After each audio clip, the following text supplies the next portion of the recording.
ان کے ساتھ یہ معاملہ ہوتا تھا کہ وہ رہتے تو وہاں تھے ہریالی میں، مگر ایک علاقے میں ایک شیر تھا، وہ شیر وقتاً فوقتاً حملہ کر کے ان میں سے کسی کو اٹھا کے لے جاتا، کبھی ایک کو لے جاتا، کبھی دو کو لے جاتا۔ اب یہ ہر وقت ڈرے اور سہمے رہتے، تو انہوں نے پلاننگ یہ کی کہ ایسا کرتے ہیں کہ شیر سے چل کے بات کرتے ہیں، تو پھر آپ یہ ہمیں ہر وقت مت ڈراؤ بھائی، آپ کا کھانا آپ کو ڈیلی ملتا رہے گا، آپ جو ہے شکار نہیں کرنا، ہم خود ہی آپ کے راتب کا کھانے کا انتظام کر دیں گے۔ یہ جا کر انہوں نے شیر سے کہا۔ فرماتے ہیں کہ ایک جماعت وہاں گئی اور جا کے جز وظیفہ در پئی سید میاں تل بر موتو نگردد ان کیا، جو ہم آپ کو وظیفہ بھجوا دیا کریں گے آپ کے کھانے کا سامان، اس کے علاوہ آپ شکار مت کیجیے گا۔ تو شیر نے کہا گفت اور کر وفا بینم نمک مکر ہو برگید ام از زید و بکر، اس نے کہا کہ ٹھیک ہے تم وعدہ تو کر رہے ہو، وعدہ نبھاؤ گے؟ تم جو مجھ سے وعدہ کر رہے ہو کہ روزانہ آپ کے کھانے کا انتظام، راتب کا انتظام ہو جائے گا، آپ مجھے ہمیں ڈرائیں نہیں، ہم سہمے رہتے ہیں آپ کی وجہ سے، تو آپ کو کھانا پہنچا دیا کریں گے۔ تو اس نے کہا، شیر نے جواب دیا، اب بات شیر کی اور اس کی چل رہی ہے نا بھائی، اب اسی میں بہت سے وہ پیغام ملیں گے جو حیران کن بھی ہوں گے اور معلوماتی بھی ہوں گے اور حوصلہ افزائی کے لیے بھی ہوں گے۔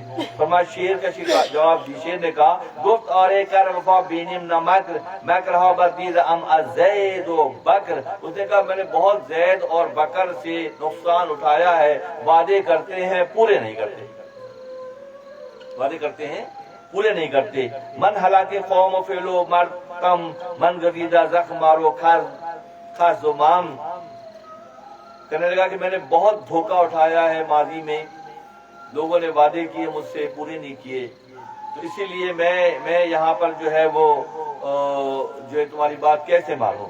نفس ہر دم از درونم در کمی از ہما مردم بتر در مکرولی، کہ ہر وقت جو ہے نفس کی وجہ سے لوگ وعدے کرتے ہیں، دیکھیں کتنی عجیب بات ہے، وعدہ انسان کرتا ہے، نفس اس کو ہیلے سازی میں لگا دیتا ہے، وعدہ پورا کر نہیں پاتا۔ یہ کس کی وجہ سے ہوتا ہے؟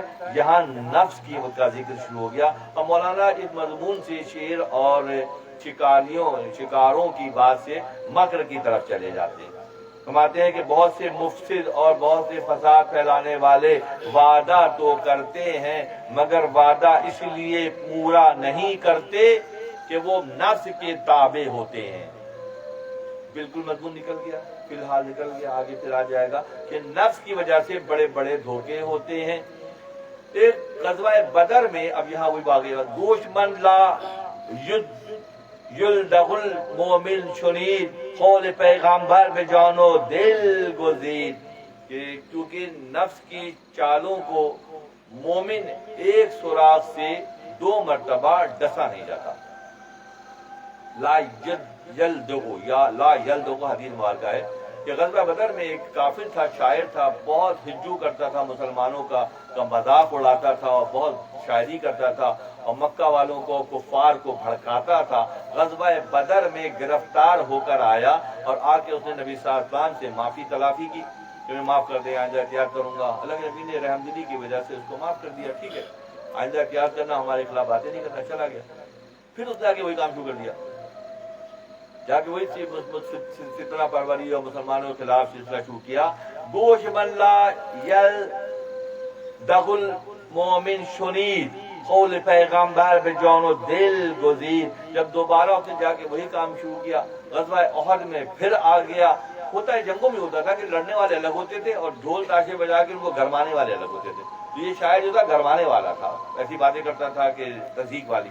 تو جب دوسری بار جب گرفتار ہو کر آیا غزوہ احد میں، پھر گرفتار ہوا تو نبی صلی اللہ علیہ وسلم کے پاس آ کے رونے گانے لگا۔ اللہ نے فرمایا کہ نہیں، مومن ایک سوراخ سے 2 مرتبہ ڈسا نہیں جاتا۔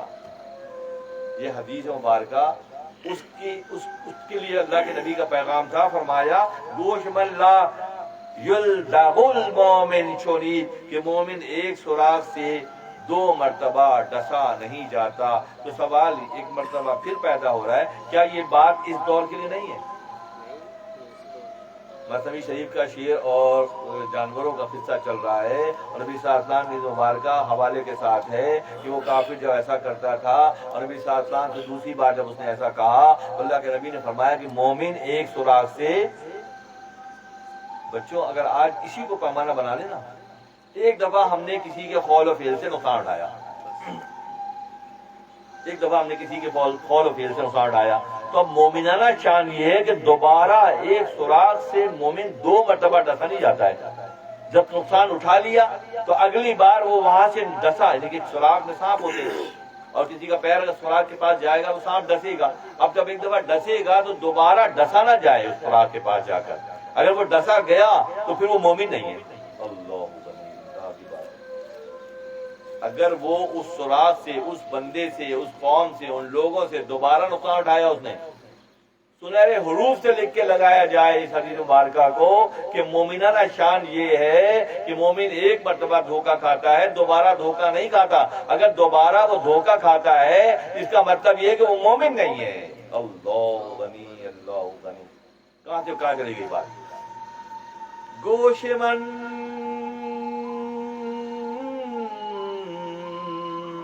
گوش من لا یلدغ المومن شنید، قول پیغمبر جان و دل، اپنے دل اور جان سے پیغمبر صلی اللہ علیہ وسلم کی اس بات کو پکڑ لو۔ جو لوگوں کو دھوکہ دیتے ہیں وہ بھی سن لیں، جو لوگوں کو دھوکہ دیتے ہیں وہ بھی سن لیں، اور جو دھوکہ کھاتے ہیں وہ بھی سن لیں کہ مومن ایک سوراخ سے 2 مرتبہ ڈسا نہیں جاتا۔ تو سب جانوروں نے جب آ کے شیر سے یہ کہا تو شیر کا موقف یہ تھا کہ تم وعدہ تو کرو گے، نفس کے چکر میں آ کے تم وعدہ پورا نہیں کرو گے۔ اور مومن جو ہے مومنانہ شان کے ساتھ ایک سوراخ سے، یہاں مولانا نے حوالہ دیا ہے۔ تو پھر کیا ہوا کہ ان جانوروں نے کہا کہ آپ محنت نہ کریں، بھاگ دوڑ نہ کریں، بھاگ دوڑ میں بہت سے خدشات چھپے ہوئے ہوتے ہیں، آپ آرام سے بیٹھیں اور توکل اختیار کریں۔ کیا اختیار کریں؟ توکل اختیار کریں، آپ بھاگ دوڑ نہ کریں، آپ کو کھانا ملتا رہے گا۔ مگر شیر کا مسئلہ یہ تھا، اس نے کہا کہ نہیں تم لوگ مجھے دھوکہ دو گے، اس بات کی کیا دلیل ہے کہ تم میرے ساتھ وفا کرو گے؟ ہو سکتا ہے کہ تمہارا نفس تمہیں الجھا دے اور تم وہ نہ کر سکو جس کا تم بات کرتے ہو۔ تم مجھے توکل کی نصیحت کر رہے ہو۔ توکل کیا ہے؟ توکل اللہ پر یقین کی کیفیت کا نام ہے۔ توکل علی اللہ کہتے ہیں، اللہ پر توکل کہتے ہیں نا کہ بھئی یہ تو بڑے توکل والے بندے ہیں۔ تو توکل کیا ہے؟ آج اس کو سمجھ لیں۔ توکل کا یہ مطلب ہے کہ خنجر تیز رکھ اپنا۔ توکل کا یہ مطلب ہے کہ خنجر تیز رکھ اپنا اور اس خنجر کی تیزی کو مقدر کے حوالے کر۔ توکل یہ ہے کہ ہاتھ پہ ہاتھ دھر کے بیٹھنا نہیں ہے۔ توکل یہ ہے کہ سخت ترین محنت کرنی ہے، چاقو کو خنجر کو تیز رکھنا ہے اور پھر اللہ پہ بھروسہ کرنا ہے۔ کیونکہ ایک واقعہ تو ہے نا کہ خنجر بہت تیز تھا پھر بھی نہیں چلا۔ اگر خنجر پہ بھروسہ کریں گے تو خنجر تو ایک مرتبہ نہیں چلا۔ جب گلا اسماعیل کا آیا تو خنجر وہاں عاجز ہو گیا، کیونکہ خنجر خود کچھ نہیں کرتا بلکہ خنجر سے کروایا جاتا ہے۔ توکل کا یہ مطلب ہے کہ خنجر تیز رکھ اپنا اور اس خنجر کی تیزی کو مقدر کے حوالے کر۔ یا کہیں کاہلی، کہیں سستی، کہیں جو ہے کوئی دلیل کام نہیں آئے گی۔ توکل یہ ہے کہ اپنے حصے کا کام پورا کیا جائے۔ اور پھر ایک مشورہ دے رہے ہیں کہ ان کو ڈر لگا ہوا تھا، وہ شیر سے کہہ رہے ہیں کہ تم ایسے بھاگ دوڑ نہ کرو، توکل کرو، ہم جو تمہیں دیں وسیع گزارا کرو۔ شیر کا موقف یہ تھا کہ توکل جو ہے وہ یہ صحیح نہیں ہے بلکہ محنت ہے۔ تو محنت کیا ہے؟ معلوم کے پاس دلیل و براہین کی کوئی کمی نہیں ہے۔ فرماتے ہیں گفت پیغمبر با آواز بلند، گفت پیغمبر با آواز بلند، بر توکل زانوے اشتر ببند۔ نبی صلی اللہ علیہ وسلم مسجد میں تشریف فرما ہے، ایک عربی صاحب آئے اور آ کر جو ہے وہ محفل میں شامل ہوئے۔ تو عربوں کا زمانہ یہ قدیم ہزاروں سال سے یہ معاملہ تھا کہ وہ ایک رسی رکھتے تھے اپنے پاس لمبی سی اور وہ سر پہ باندھ لیتے تھے، اور جب سوار ہوتے تو سر پہ باندھ لیتے، اور جب سواری سے اترتے تو اس کو یہاں سے نکال کے گھوڑے یا اونٹ کے پیر میں باندھ دیتے، وہ وہیں کھڑا ہوا ملتا۔ تو نئے مسلمانی کا سلسلہ ہوا تھا ان کا، تو ان کا میں اللہ پر توکل کر کے اونٹ کو میں نے جیسے وہ داخل دربار ہوئے اللہ کے نبی نے پوچھا کہ بھئی اے بندے خدا تیرا جانور تیری سواری کہاں ہے؟ کیونکہ سر یہاں بنا ہوا تھا وہ رسی، وہ رسی جو وہاں بنی ہوئی تھی، بیچ کے دور میں جب اونٹ سے اتر کے جہاز پر ڈائریکٹ لوگ سوار ہو گئے تو بڑے لمبے لمبے سنہری ان کے یہاں پہ رسیاں ہوتی تھی ایک پمپ میں، آج سے کچھ سال پہلے وہ اسی کی کڑی ہوتی تھی۔ تو پوچھا کہ تمہارا جانور سواری کہاں ہے؟ سوار تو میرے سامنے آ گیا، رسی یہاں بنی ہوئی ہے، میں نے اس کو اللہ کے بھروسے پہ چھوڑ دیا۔ گوشت پیغمبر با آواز بلند، نبی صلی اللہ علیہ وسلم نے بلند آواز میں فرمایا بر توکل زون و اشتر ببن، کہ اونٹ کے پیر باندھو پھر توکل کرو، اپنے حصے کا کام کرو پہلے۔ ظاہر زاویہ کہ اتنا بڑا متوکل ہے کہ اللہ پر بھروسہ اتنا ہے کہ اونٹ کو چھوڑ دیا۔ اللہ کے نبی نے فرمایا نہیں، اونٹ کو ایسے مت چھوڑو، اس کے پیر اپنے حصے کا کام کرو اور پھر اللہ پر بھروسہ کرو۔ اسی لیے حدیث مبارکہ کا مفہوم یہ ہے کہ اگر آپ اپنی چیزوں کو ایسے رکھیں، حفاظت نہ کریں اور ایسے رکھیں کہ کسی کا دل للچا جائے اور وہ اس کو چوری کرنے پر مجبور ہو جائے، تو یہ آپ اس کے گناہ میں برابر کی شریک ہیں کہ آپ نے نگرانی نہیں کی، آپ نے حفاظت نہیں کی، آپ نے اپنے حصے کا کام نہیں کیا، اور اگر آپ نے ایسا کیا تو اس کے دل میں اگر لالچ یا چوری آ گئی تو آپ بھی برابری کے ذمہ دار ہیں۔ اسباب کو استعمال کرنے کے بعد پھر اللہ پر توکل کریں، اپنی پوری محنت صرف کریں، اپنی پوری محنت کریں۔ اگر کوئی ملازم ہے تو وہ اپنی پوری محنت کرے، اگر کوئی مالک ہے تو اپنے حصے کی پوری محنت، پہلے محنت کرے پھر اللہ پر بھروسہ کرے۔ کہ یہاں ایک حدیث مبارکہ نقل کرتے ہیں مولانا روم رحمۃ اللہ علیہ، رمز القاسب حبیب اللہ شنو از توکل در سبب کاہل مشو۔ اللہ کے نبی کی حدیث مبارکہ کا مفہوم یہ ہے کہ رمز میں کسب کرنے والا، محنت کرنے والا، تندہی سے جاں پچھانی سے اپنے کام کو انجام دینے والا اللہ کو حبیب ہے۔ اب کہنے کی بات تو جو نہیں کر رہے ہیں وہ کیا ہے؟ پھر جو کر رہے ہیں وہ اللہ کو حبیب ہے، اور جو نہیں کر رہے ہیں، وقت گزاری کر رہے ہیں، ٹالم ٹولی کر رہے ہیں، وعدے پورے نہیں کر رہے ہیں، اللہ پہ بھروسہ نہیں کر رہے ہیں، اپنے حصے کی محنت نہیں کر رہے ہیں، پھر وہ کیا ہے؟ وہ خود ہی سمجھنے کی بات ہے۔ فرماتے رمز کا القاسم حبیب اللہ شنو از توکل در سبب کاہل مشو، کہ توکل کے نام پر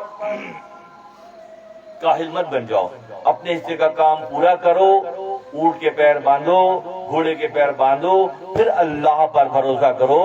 یہ اللہ کے حبیب کا دیا ہوا پیغام ہے۔ جو لوگ اس کو نہیں مانتے اور محنت کرتے ہیں مگر احتیاط نہیں کرتے تو ان کے ساتھ معاملہ پھر کیا ہوتا ہے کہ وہ سخت مشکل میں آ جاتے ہیں، سخت مشکل میں آ جاتے ہیں۔ تو اس مشکل سے بچانے کا طریقہ کیا ہے؟ اس مشکل سے بچانے کا طریقہ یہ ہے، حضرت امام غزالی رحمۃ اللہ علیہ نے اپنی کتاب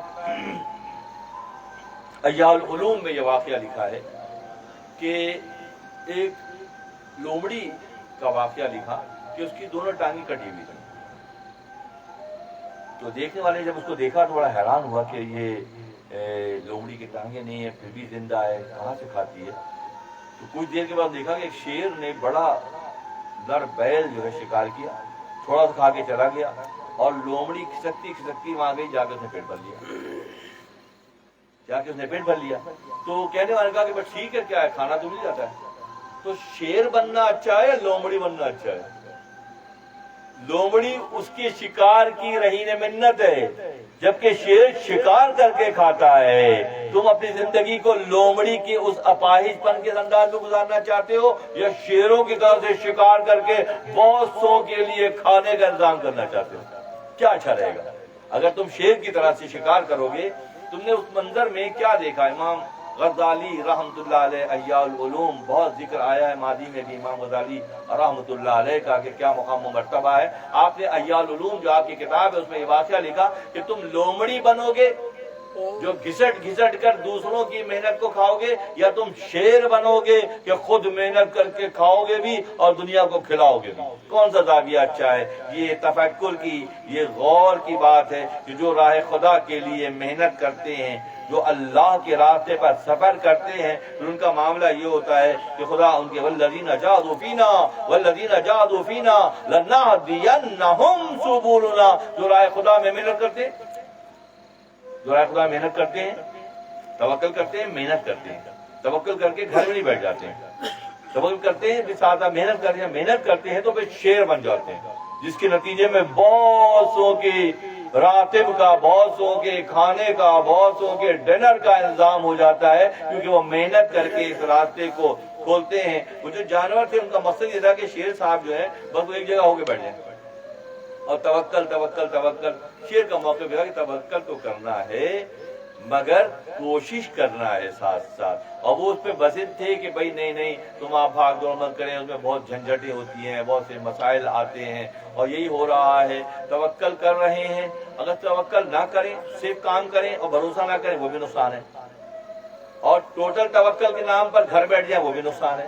اب بیچ کا راستہ ہے، بینہم کہا، نہ افراد اچھی نہ تفریط بہتر، توسط کے درجے میں ہر بات بہتر، نہ بہت زیادہ نہ بہت کم، درمیان، مومن مومنانہ شان کے ساتھ درمیان کے راستے پر سفر کرتا ہے، اور وہ خوشحال بھی ہوتا ہے، اس کے آس پاس کا ماحول روشن بھی ہوتا ہے، جس کے نتیجے میں اس کی محنت بہت سو کی خلاصی کا سبب بنتی ہے۔ مگر توکل کر رہے ہیں اور اللہ پر رکھ رہے ہیں، مگر اپنے حصے کا کام نہیں کر رہے، اپنے سے کام پورا کرنا ہے، ورنہ خدا کی مصلحتیں تو ایسی بھی ہوتی ہیں، خدا کی مصلحتیں عجیب و غریب ہوتی ہیں۔ شریعت مطہرہ سارے قوانین ہمارے آپ کے لیے ہیں، خدا سے بے نیاز ہے نا۔ جب یہ قرآن میں بے شمار واقعات ایسے ہیں جو عقل میں نہیں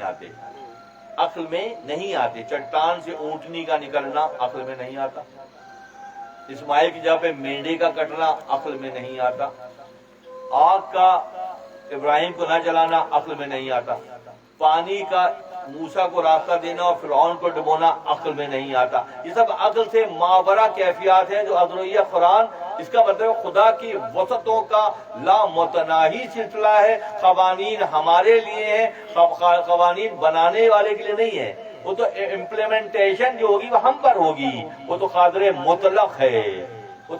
مطلق ہے، جس طرح چاہتا ہے کرتا ہے۔ تو یہ معاملہ یہ ہے کہ ایک طرح معلوم بہترین مثال دے رہے ہیں کہ وہ قضاء و قدر کا جو معاملہ ہے، اللہ کی پکڑ کا جو معاملہ ہے، وہ اس طرح سے ہے کہ جو لوگ گمان نہیں جاتا اس طرف جہاں خدا کے قوانین جو ہے وہ روبہ عمل ہوتے ہیں۔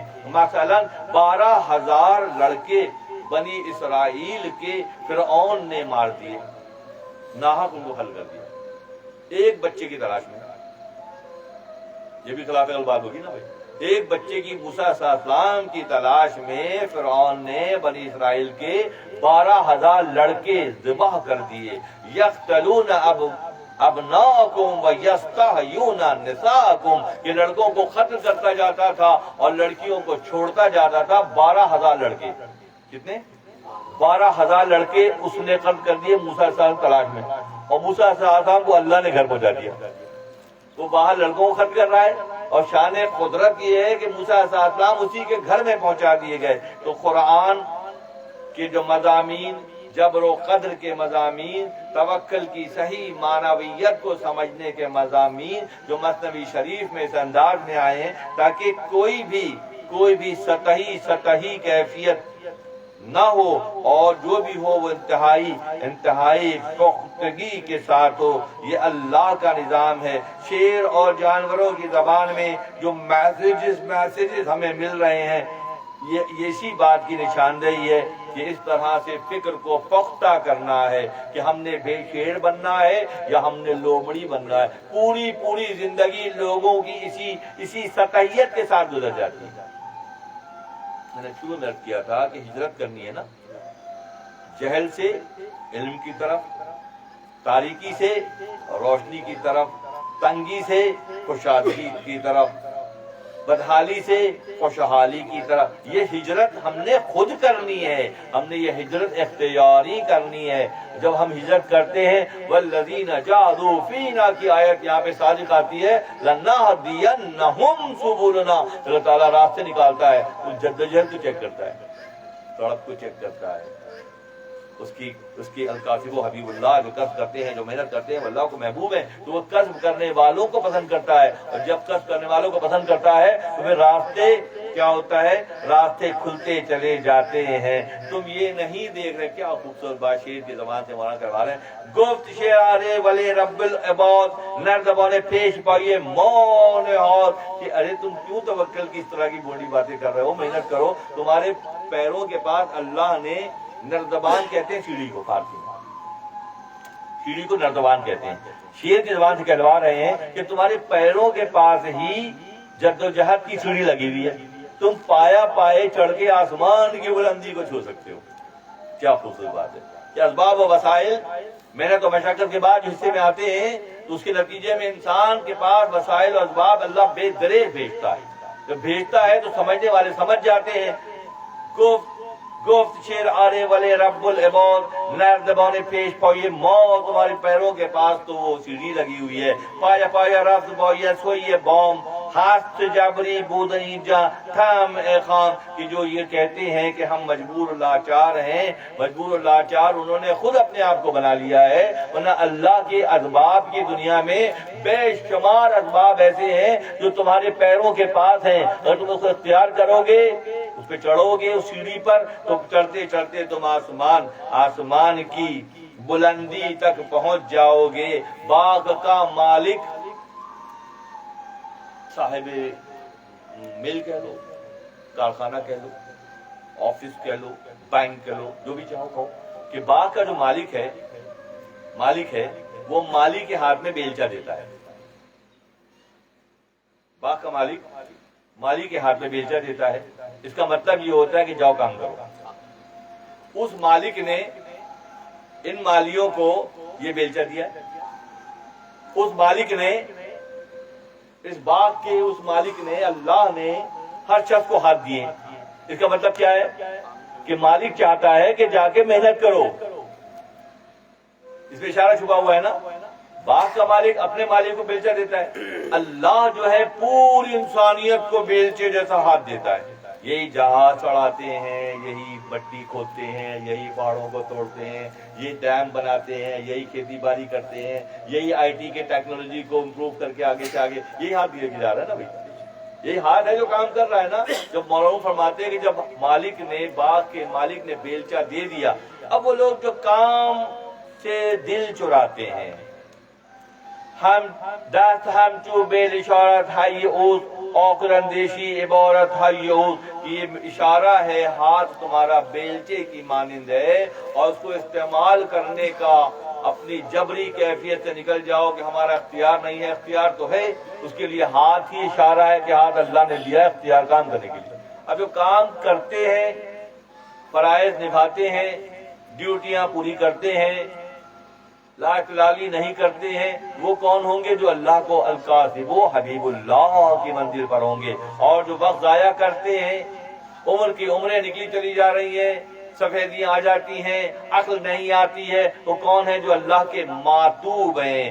دست ہم چو بیل اشارت ہے اوز اوکر اندیشی عبارت ہے اوز، یہ اشارہ اللہ کی طرف سے ہے، اور جو اشارے کو سمجھتے ہیں، اس ہاتھ کو بیلچا گمان کرتے ہیں، پھر وہ کام کرنے سے جی نہیں چڑھاتے۔ ہمارے گھروں میں خواتین شکوہ کرتی ہیں کام بہت ہے، ہمارے کارخانوں میں لوگ شکوہ کرتے ہیں کام بہت ہے۔ اگر وہ کام کو کام کرنے کا جذبہ ان میں جاگ جائے تو وہیں سے ان کی ترقی کے راستے کھلتے ہیں۔ ترقی سے مراد کیا ہے؟ کہیں میں ڈپٹی مینیجر سے تو مینیجر بن کے نہیں، قدر و منزلت بڑھتی ہے۔ ہم لباس بشریت کے اسی ہاتھ پاؤں کے انداز میں رہتے ہیں۔ ایسا نہیں ہوتا کہ چھٹی انگلی نکل گئی اور ساتویں انگلی نکل گئی، حضرت صاحب کی ایسا کچھ نہیں ہے۔ لباس بشریت یہی ہے، سراپا یہی ہے۔ ترقی کہاں پر ہو رہی ہے؟ ترقی انر لیول پر ہوتی ہے۔ اللہ کا سراپا ویسا ہی ہے جیسے عام لوگوں کا ہے، نبیوں کا سراپا ویسے ہی ہے جیسے عام لوگوں کا ہے، مگر فضیلت کیا ہے؟ فضیلت کیا ہے؟ فضیلت ان کے انر لیول پر ہے، ان کی فکر کی ہے، ان کی روحانیت کی ہے، ان کی خدا سے تعلق کی کیفیت کا نام ہے۔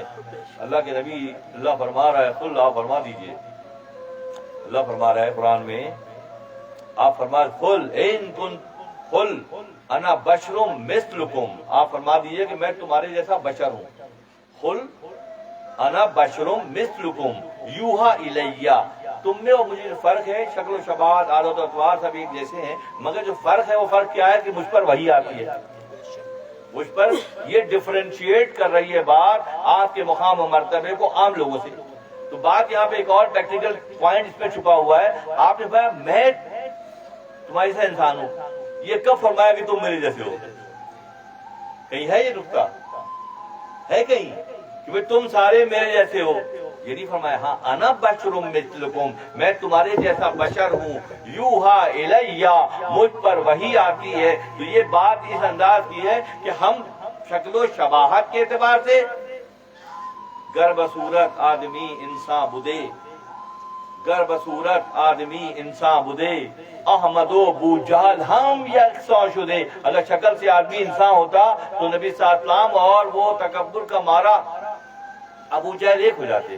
شکل سے آدمی انسان نہیں ہے، عمل سے انسان اللہ کی بارگاہ میں انسان مقبول ہوتا ہے. انبیاء کو فضیلت حاصل ہے. عام لوگوں کے لیے پیغام یہ ہے کہ محنت کرتے جاؤ، سیڑھی پہ کھڑے ہو کے ایک ایک سیڑھی اوپر چڑھتے چلے جاؤ، آسمان تک پہنچ جاؤ. سب کے راستہ کھلا ہوا ہے.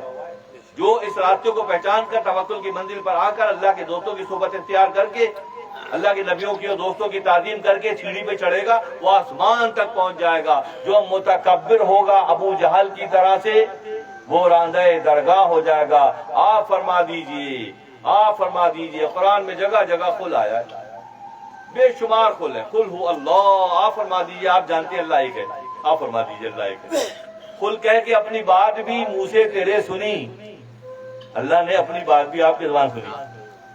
اللہ نے اپنی بات بھی آپ کی زبان اثر سے سننا پسند کیا. قل کہہ کے اپنی بات بھی منہ سے تیری سنی. کتنی ہے گفتگو تیری اللہ کو پسند. کیا فرما رہے ہیں اللہ؟ مولانا فرماتے ہیں کہ اگر گرچہ قرآن از لب پیغمبر، اگرچہ کہ قرآن پیغمبر صلی اللہ علیہ وسلم کے لب مبارک سے ادا ہو رہا ہے، کسی اصحاب نے، کسی خاتون نے، کسی ازدواج نے فرشتے کو دیکھا؟ کسی نے دیکھا؟ بڑے سے بڑے جلیل القدر صحابی نے دیکھا؟ نہیں دیکھا. جو آپ فرما رہے ہیں وہ قرآن ہے، جو آپ کی لبوں سے ادا ہو رہا ہے اور لکھنے والے لکھ رہے ہیں. جو قرآن لکھتے تھے، جو متعین کیا گیا تھا وہ لکھ رہے ہیں. مگر فرشتے کو کس نے دیکھا؟ کسی نے دیکھا. گرچہ قرآن از لب پیغمبر است، اگرچہ کہ قرآن پیغمبر صلی اللہ علیہ وسلم کی زبان سے ادا ہو رہا ہے. ٹھیک ہے، آپ نے فرمایا، اصحاب نے لکھ لیا، قرآن بن گیا. گرچہ قرآن از لب پیغمبر است، ہر کی گوید حق نہ گفت و کافرت. اگر کوئی یہ کہے کہ اللہ نے نہیں کہا تو کافر ہو جائے گا. کیا زبردست زاویہ نگاہ معلوم کا ہے کہ اگرچہ زبان سے محمد عربی صلی اللہ علیہ وسلم کی زبان اثر سے قرآن ادا ہو رہا ہے، ہمارے جانے ہماری روحیں فدا ہو جائیں، قربان ہو جائیں، حق ادا نہیں ہوگا. اگرچہ قرآن نبی صلی اللہ علیہ وسلم کی لب اثر سے ادا ہو رہا ہے، مگر یہ کوئی یہ کہے کہ اللہ نے نہیں کہا ہے، یہ اللہ کا کلام نہیں، وہ کافر ہو جائے گا. گرچہ قرآن از لب پیغمبر است، ہر کی گوید حق نہ گفت او کافرت. تمہارے پیروں کے بعد اسباب و وسائل کے بے شمار، کوئی یہ نہیں کہہ سکتا. دوستوں بڑے غور سے سنو، بے شمار اپورچونٹیز اور بے شمار مواقع اللہ کی جانب سے آتے ہیں. اللہ کی جانب سے آتے ہیں. پہچان والے پہچان لیتے ہیں اور جو نہیں پہچان پاتے ہیں وہ غافل ہو جاتے ہیں. بلغل العلا بکمالہ کشفت دجا بجمالہ حسنت جمیع خصالہ. یہ 3 مصرے موضوع کیے شیخ سعدی رحمۃ اللہ علیہ نے. پوری حیات کے اعمال ایک طرف، یہ 3 مصرے 4 مصرے ترازو میں رکھے، ترازو جھک جاتا ہے. بلغل العلا بکمالہ کشفت دجا بجمالہ حسنت جمیع خصال. 3 مصرے آ گئے. پہلے زمانے میں جیسے جگہ کھلی ایسے گھر ہوا کرتے تھے، اب وہ ٹہل رہے ہیں، 4تھا مصرع نہیں آ رہا. چوتھا ایک شخصیت ظاہر ہوتی ہے، جیسے گیٹ کھول کے کوئی آ گئے یہاں پہ، بگو سعدی صلو علیہ وآلہ، سعدی کہہ دو صلو علیہ وآلہ. سعدی ہوشیار تھے، کہ وہ تو میں بعد میں کہوں گا، پہلے آپ بتائیں آپ کون ہیں. یہ بات میں جانتا ہوں، میرا رب جانتا ہے کہ میں یہ پڑھ رہا ہوں، مصرع موضوع کر رہا ہوں، رباعی کا 4تھا شعر نہیں آ رہا ہے. بلغل العلا بکمالہ کشفت دجا بجمالہ حسنت جمیع خصالہ. بگو سعدی کہہ دو صلو علیہ وآلہ. میں بعد میں کہوں گا وہ تو، پہلے آپ کون ہیں؟ وہی ہیں جن کے لیے کہہ رہے ہو، وہی تو ہیں. آقا صلی اللہ علیہ وسلم نے آ کر شیخ سعدی کا یہ مصرع مکمل کیا.